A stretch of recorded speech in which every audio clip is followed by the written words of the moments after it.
O Senhor esteja convosco.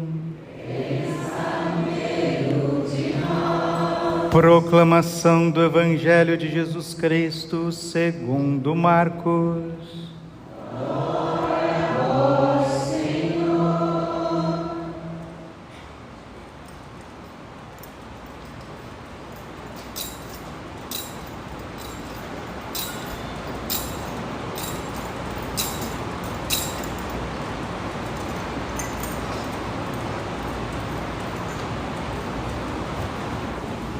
Naquele tempo, Jesus tomou consigo Pedro, Tiago e João e os levou sozinhos a um lugar à parte sobre uma alta montanha e transfigurou-se diante deles. Suas roupas ficaram brilhantes e tão brancas como nenhuma lavadeira sobre a terra poderia alvejar. Apareceram-lhe Elias e Moisés e estavam conversando com Jesus.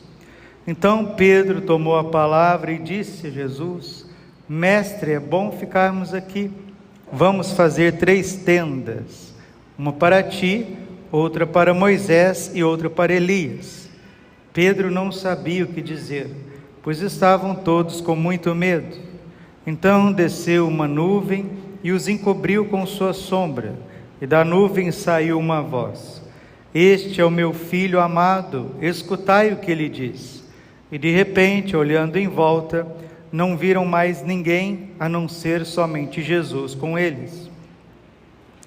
Ao descerem da montanha, Jesus ordenou que não contassem a ninguém o que tinham visto, até que o Filho do Homem tivesse ressuscitado dos mortos. Eles observaram essa ordem, mas comentavam entre si o que queria dizer ressuscitar dos mortos. Palavra da salvação.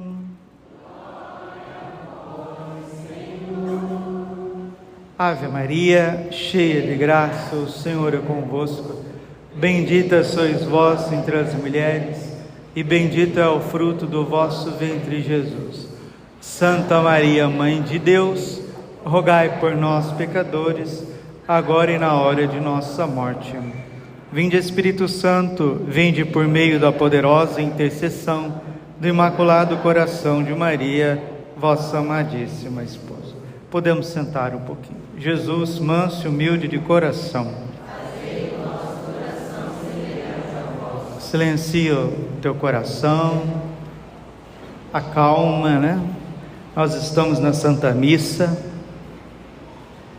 A missa é o que tem de mais sagrado. Se nós soubéssemos o que é a Santa Missa, disse o Padre Pio, seria necessário chamar os exércitos para conter as multidões. Se a gente dissesse assim, olha, em cada comunidade, em cada capela, cada paróquia, todos os domingos, de manhã e de tarde, está dando R$1.000 para todos do bairro. Isso aqui estaria lotado de gente, tinha bombeiro, polícia, contendo aqui o alvoroço. Você percebe que o ser humano não é bem das ideias, o ser humano não bate bem das ideias. Falava na outra missa e falo aqui, o pecado é uma loucura, loucura. O pecado é uma loucura, porque é uma loucura matar crianças no ventre de suas mães e querer aprovar isso como lei. É uma loucura dizer que de um homem pode nascer vida, de uma mulher pode nascer vida. É uma insanidade. Chesterton, que era lúcido, tinha lucidez racional, ele dizia, século XIX, começo do século XX, vai ter que chegar um momento que nós vamos ter que provar ao mundo que a grama é verde. E é isso, chegamos nesse tempo onde nós temos que provar para as pessoas, provar para o mundo as coisas mais óbvias possíveis, as coisas mais simples e óbvias possíveis. É o tempo que nós chegamos para ensinar às crianças, para ensinar aos nossos jovens, aos nossos adolescentes, a coisa mais simples do mundo, precisamos fazer um malabarismo contra o poder constituinte, porque senão o Estado se volta contra o indivíduo racional, o indivíduo que usa a sua inteligência, usa o bom senso, usa os seus olhos, usa a biologia. Nós chegamos nesse momento da história, meus irmãos, um momento crítico, onde que a inversão de valores tomou a esfera da insanidade. Por quê, Padre? Porque o pecado é uma loucura. Quando nós estamos na missa, nós ouvimos, antes da comunhão, o sacerdote apresentar para nós o sacrossanto corpo, sangue, alma e divindade de nosso Senhor Jesus Cristo, e ele diz assim para todos nós: eis o Cordeiro de Deus, aquele que tira o pecado do mundo. É a mesma coisa que dizer: eis o Cordeiro de Deus, aquele que tira a insanidade do mundo, aquele que tira a loucura do mundo. Se um dia você chegar lá na sua casa,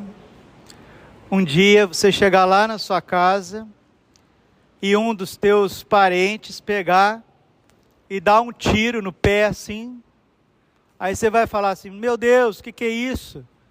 Você está dando um tiro no pé? Você ficou louco? Você está dando um tiro no pé? O que é isso? O que será isso?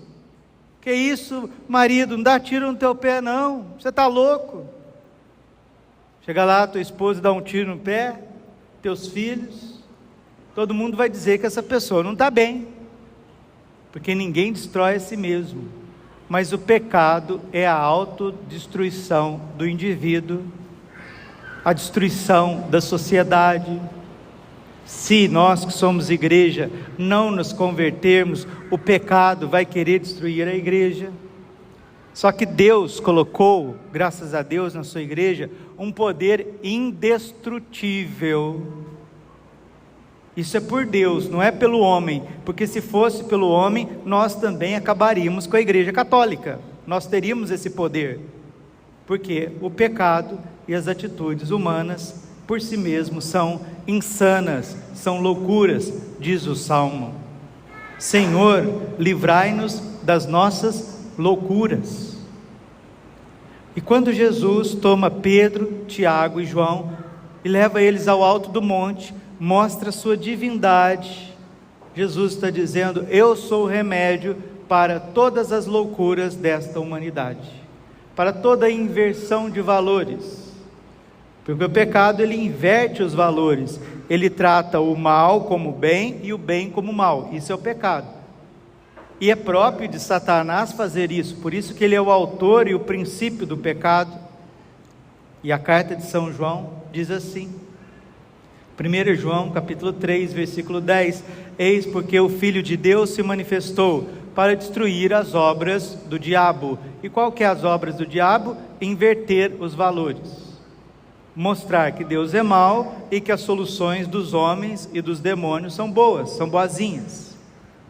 E quem se entrega a essa inversão de valores, quem desobedece a Deus e obstinadamente segue as suas loucuras e as insídias e as tentações malignas, diz a carta de São João, 1 João capítulo 3, versículo 8: todo aquele que peca é do demônio, Jesus manifestou para fazer o bem, para te ensinar, para me ensinar. Jesus veio a esse mundo para derramar a misericórdia na nossa vida, para nos curar. Ele mesmo disse: eu não vim para os sadios, eu vim para os doentes. Eu não vim para os justos, mas vim chamar os pecadores à conversão. E quando Jesus se transfigura no Monte Tabor perante Pedro, Tiago e João, ali é a igreja, né? Pedro, Tiago e João é a Santa Igreja Católica. Jesus mostra a sua divindade à igreja, mostra a sua divindade aos apóstolos. Vem uma nuvem, paira uma nuvem, e dessa nuvem sai uma voz: este é o meu filho muito amado, escutai o que ele diz. E a salvação é isso. Se você escuta o que Jesus diz através da sua santa igreja, você tem a salvação. Se você não escuta o que Jesus diz através da sua santa igreja, você não tem a salvação. E o que Jesus nos diz? Convertei-vos e crede no Evangelho. O que Jesus nos diz? Tomai todos e comei, isto é o meu corpo. Tomai todos e bebei, este é o cálice do meu sangue. E o que Jesus nos diz? Amarás o Senhor teu Deus com todo o teu coração, força, alma e entendimento. E o próximo como a ti mesmo. O que Jesus nos diz? João 13:34, amai-vos uns aos outros como eu vos tenho amado. O que Jesus nos diz? O pecado de quem vocês perdoarem serão perdoados, sacerdotes. O pecado de quem vocês não perdoarem não serão perdoados. E o que Jesus nos diz? Nos diz o seu santo evangelho, Mateus 26:41, vigiai e orai, porque o espírito está pronto, mas a carne é fraca. E o que Jesus nos diz? Nos diz para orar sem cessar, Lucas 18, versículo 1. E o que Jesus nos diz? Para pedir o Espírito Santo em seu nome, João 16:24. E o que Jesus nos diz? Nos diz que nós por nós mesmos somos maus, vós que sois maus, Lucas 11, versículo 10, vós que sois maus, sabei dar as coisas boas aos vossos filhos, quanto mais o Pai que está no céu dará o Espírito Santo àqueles que pedirem. E o que Jesus nos diz? Fazei penitência, jejuai, porque há certa espécie de demônios que só se expulsam com jejum e oração, Mateus 17:17. O que Jesus nos diz? A Bíblia. Deus nos diz a Bíblia. E a Bíblia precisa ser anunciada a nós, precisa ser transmitida a nós pela igreja. E esse ensinamento oficial da igreja chama-se Catecismo da Igreja Católica. Por isso que temos que ouvir a voz do Filho através da sua igreja, porque se não precisasse da igreja, Jesus não teria levado Pedro, Tiago e João para o Monte Tabor. Não precisava. Seria só Jesus, Moisés e Elias. Mas ali ele estava constituindo a nova e eterna aliança, o Novo Testamento, a economia da salvação. Então, queridos, vamos pedir a Deus nosso Senhor, na nossa oração, nessa Santa Missa, ouvidos de discípulo, como diz Isaías, como diz São Paulo, a carta aos Romanos 10:17, a fé, a salvação vem por ouvir a palavra, e acabamos de ouvir aqui no Santíssimo Evangelho de Cristo.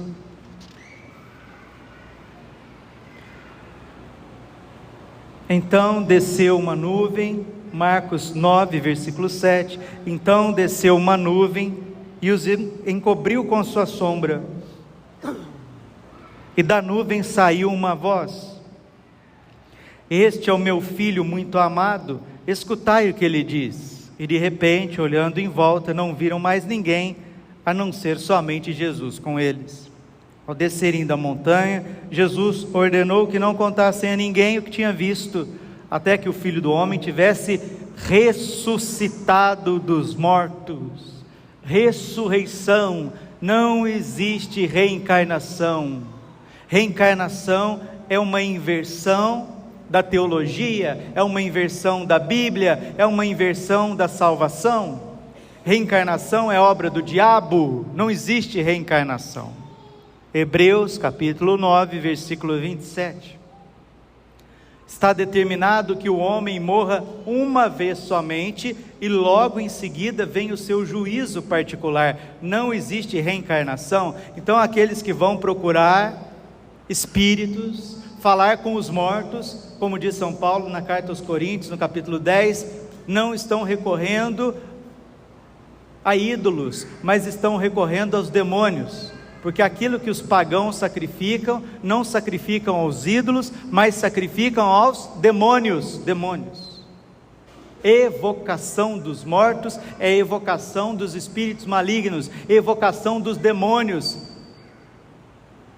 serás inteiramente do Senhor teu Deus. Deuteronômio capítulo 18, versículo 10. Ai daqueles que recorrem à magia, ai daqueles que recorrem a agoeiros, a feiticeiros, ai daqueles que vão para centros, ai daqueles que vão fazer despacho, vão fazer oferendas, quererem curas físicas, curas emocionais, né? Tem gente que vai nesses cantos para segurar gente, para segurar homem, vai fazer despacho para segurar homem, vai recorrer aos demônios por causa de mulher, magia vermelha, magia de sedução. Aí muitos dizem, não, aqui é magia branca, é para o bem, é para o bem. Não, não é lícito. Não é lícito ficar evocando os mortos, porque os mortos não vêm para este mundo. Jesus já tinha dito isso em Lucas capítulo 16. Existe um abismo intransponível do mundo dos mortos para o mundo dos vivos. Depois da morte é céu e inferno. O purgatório é para aqueles que, graças a Deus, já estão salvos, vão passar por uma purificação para contemplar Deus face a face. E Jesus ressuscitou ao terceiro dia, e de onde há de vir julgar os vivos e os mortos? É ressurreição. Escutai o que ele diz: ressurreição da carne, não reencarnação. E o Brasil é tomado por essa heresia, o Brasil é tomado por essa maldição. Cristãos, católicos são tomados por esta confusão doutrinária. E Jesus enfatiza claramente a ressurreição. Marcos 9, versículo 10. Eles observaram esta ordem de Cristo. Escutai o que ele diz. Mas comentavam entre si o que queria dizer ressuscitar dos mortos. Diga, compadre, não existe reencarnação. Jesus ressuscitou ao terceiro dia. E não é lícito ao homem, diante dos olhos de Deus, recorrer ao mundo dos mortos. Quem assim o faz, está entrando em comunhão com os demônios. Como diz a Bíblia, como ensina o catecismo. Ou você é maior que a Bíblia, ou você é maior que o catecismo, ou você é maior do que os santos, que nos ensinaram o caminho da salvação, o caminho de Cristo. E não adianta colocar nesses terreiros, nesses centros, imagem de Nossa Senhora, imagem de São Benedito, imagem de Santo Antônio. Isso é para enganar os incautos. Oi, tá difícil, hein? Isso é para enganar os incautos. Isso é para enganar os ignorantes, porque a ignorância religiosa é a causa da perda das almas no inferno, disse o Papa Bento XIV. E a Bíblia também nos diz isso com clareza, em Oséias 4:6, o meu povo se perde por falta de conhecimento, mas eu não censuro o povo, e sim o sacerdote que tropeçará em pleno dia. Por que Deus fala que ele vai censurar o padre, o sacerdote? Porque o sacerdote deve ensinar o que Cristo diz. O sacerdote é o porta-voz de Cristo. Malaquias capítulo 2, versículo 7, porque é da boca do sacerdote que se espera a ciência do Altíssimo. Por isso que Jesus leva Pedro, Tiago e João, que são sacerdotes, que vão transmitir a sã doutrina da salvação. Quarto mistério luminoso, contemplamos a transfiguração de nosso Senhor no Monte Tabor. Jesus se transfigura mostrando a sua divindade. Jesus se transfigura mostrando que a alma humana é eterna, porque lá está Moisés e Elias. Jesus se transfigura mostrando aos apóstolos que ele é Deus e que a religião que ele está fundando sobre a antiga aliança de Israel é uma continuidade da sarça ardente. Por isso que está lá Moisés. É uma continuidade do espírito profético que ardeu no coração de Elias até João Batista, por isso que está lá Elias. Jesus é a própria misericórdia que se faz presente diante dos homens, e ele é Deus. E hoje nós temos a graça, meus irmãos, de receber esse Deus eterno, todo-poderoso, o corpo e o sangue de Cristo, a divindade de Cristo no Santíssimo Sacramento do altar. Que beleza, que alegria, que privilégio ser católico. Dizia na outra missa, digo para vocês aqui, agora se você é católico, porque você quer prosperidade material, aí você está no lugar errado. Absolutamente, você errou tudo.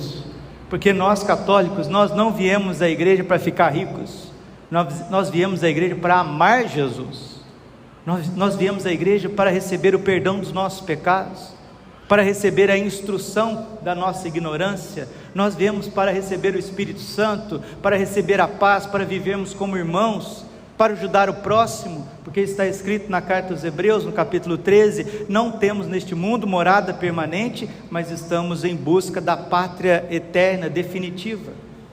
Eu sou católico porque eu quero a vida eterna, eu sou católico porque eu quero ter o Espírito Santo, eu sou católico porque eu creio no catecismo, eu sou católico porque eu amo Nossa Senhora, eu rezo o rosário, eu sou católico porque eu sou intercessor do mundo, eu sou intercessor do mundo, eu sou católico porque o meu corpo é templo do Espírito Santo, eu sou católico porque eu vim receber de Cristo o seu sangue em minhas veias, a sua carne no meu corpo. E diz a Bíblia, Romanos 8:28, tudo concorre para o bem daqueles que amam a Deus. E se eu sou católico por esses motivos sublimes, Deus me cura de doenças físicas, Deus traz milagres. Pessoas que não engravidam, recebem. Mulheres, quantas mulheres receberam a graça de engravidar, porque estavam adorando o Santíssimo Sacramento, porque estavam confessando seus pecados, se humilhando? Quantos homens receberam curas físicas, livramentos, milagres? Quantas crianças foram libertas? Quanta salvação que Deus traz para nós católicos, curas físicas, emocionais, livramentos, graças, prosperidade também de vida, por simplesmente ser católicos, por recorrer a Jesus Cristo, por recorrer aos sacerdotes, receber a bênção, por abraçar a cruz, por saber sofrer. Quem não sabe sofrer, recorre à magia, à idolatria. Quem não sabe sofrer, quer a resolução dos seus problemas, nem que para isso tem que fazer um pacto com o demônio. E vocês veem isso na mídia, vocês veem artistas se consagrando ao demônio por causa de fama, pessoas recorrendo aí a curandeiros, e depois vem os escândalos, como teve aqui no Brasil, esses escândalos de curandeiros, de assédio e de tantas maluquices. Que Deus, nosso Senhor, nos dê a graça dessa docilidade de espírito. Este é o meu filho, muito amado, escutai o que ele diz. E se formos católicos, se formos cristãos como os nossos antepassados, não nos faltará nada, porque o Salmo 33, versículo 11, está escrito assim: os ricos empobrecem, passam fome, mas os que buscam o Senhor, não falta nada. Salmo 22, versículo 1 está escrito: o Senhor é meu pastor, que me conduz, não me falta coisa alguma. Carta a Timóteo, 1 Timóteo 6,10, está escrito: nada trouxemos para este mundo, tampouco nada levaremos, se temos o que comer e o que vestir, contentemo-nos com isso. Mateus 6,33, famoso, né? Até canto, surgiu até canto: buscai em primeiro lugar o reino de Deus, a sua justiça, e tudo mais vos será dado em acréscimo. Marcos 9,23, tudo é possível àquele que crê. Lucas 1,37, nada é impossível a Deus, nada é impossível para Deus. Se você precisa de uma cura física, se você está com uma doença que está te trazendo angústia, está te machucando teu coração, faça uma boa confissão, reconhece os seus pecados, pede perdão, muda a tua alimentação, perdoa as pessoas e pede a nosso Senhor a cura, e Ele vai te curar. E se não curar, é porque essa doença vai te santificar. Mateus 18, 19. Onde tem 2 ou 3 reunidos no meu nome, eu estou ali no meio deles. E tudo que pedirem ao Pai em meu nome, vô-los será dado. Precisamos de cura física? Precisamos. Muito mais da cura do coração? Precisamos. Deus quer nos conceder? Deus quer nos conceder. Mas da onde que vem a cura e o milagre, Padre? Vem de um coração humilde, que pede perdão dos seus pecados, vem de uma alma humilde, de uma mente que se submete a Deus. Então eu não tenho a minha doutrina, eu não tenho os meus achismos, eu creio naquilo que ensina a Santa Igreja Católica. Escutai o que ele diz. Aí tudo que é bom, belo, verdadeiro vai permear a nossa vida. Padre, e a morte? A morte é um presente para os justos. Padre, e o fim dos tempos é uma libertação para os justos. Padre, e o que nos espera por toda a eternidade? A ressurreição da carne, não a reencarnação. Isso é obra de Satanás. Fique em pé e com autoridade do teu batismo, diga: Senhor Jesus, eu creio, mas aumentai a minha fé. Pai Santo, Pai querido, Pai amado, em nome de Jesus, eu renuncio nesta manhã a toda doutrina reencarnacionista, toda idolatria, feitiçaria, confusão religiosa. Professo hoje a minha fé inabalável na Santíssima Trindade, na encarnação do Verbo, na divindade de Cristo, na Santa Igreja Católica. Professo hoje a minha fé inabalável na vida eterna, na felicidade eterna, na ressurreição da carne. Fecha a minha vida, Senhor, os meus olhos e os meus ouvidos para toda heresia, toda idolatria, e te peço humildemente, Senhor,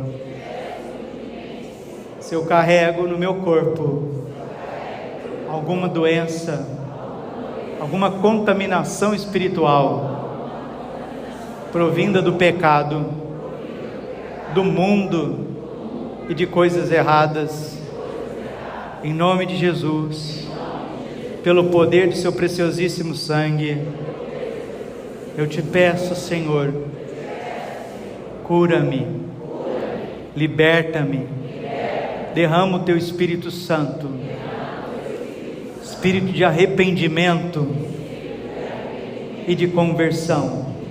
Dá-me sabedoria, dá-me Espírito Santo, dá-me paciência de saber sofrer. E te peço, Senhor, alivia as minhas dores, alivia os meus sofrimentos. Tenha misericórdia de nós, da minha família, dos meus filhos, daqueles que mais precisam. Tem misericórdia desse mundo, Jesus.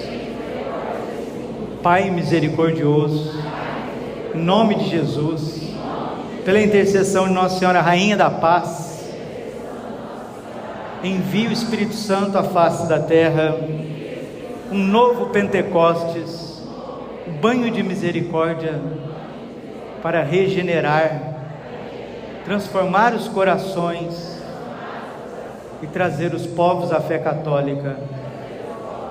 Obrigado, Jesus. Tu estás presente sempre no Santíssimo Sacramento. Tu és Deus conosco. Tu és Deus encarnado, transfigurado, ressuscitado. Que eu te ame no Santíssimo Sacramento, Jesus. e ao recebê-lo na Santa Comunhão, sempre em estado de graça, transfigura minha vida. Faz-me santo, Jesus. Amém.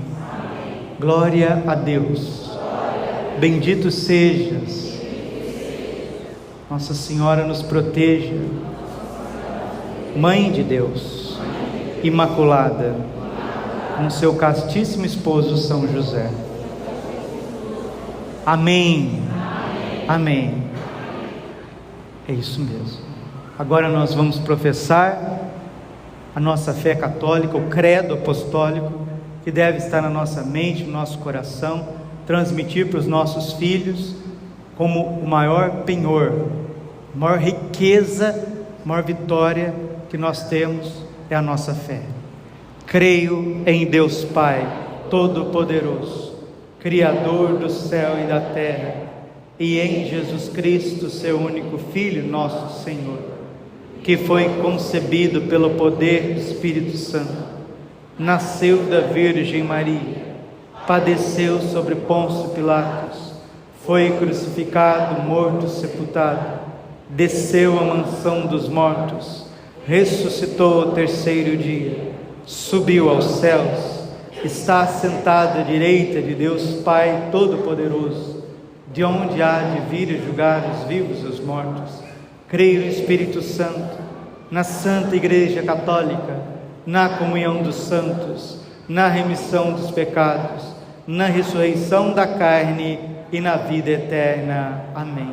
Na ressurreição da carne e na vida eterna. Amém. Na ressurreição da carne e na vida eterna. Amém.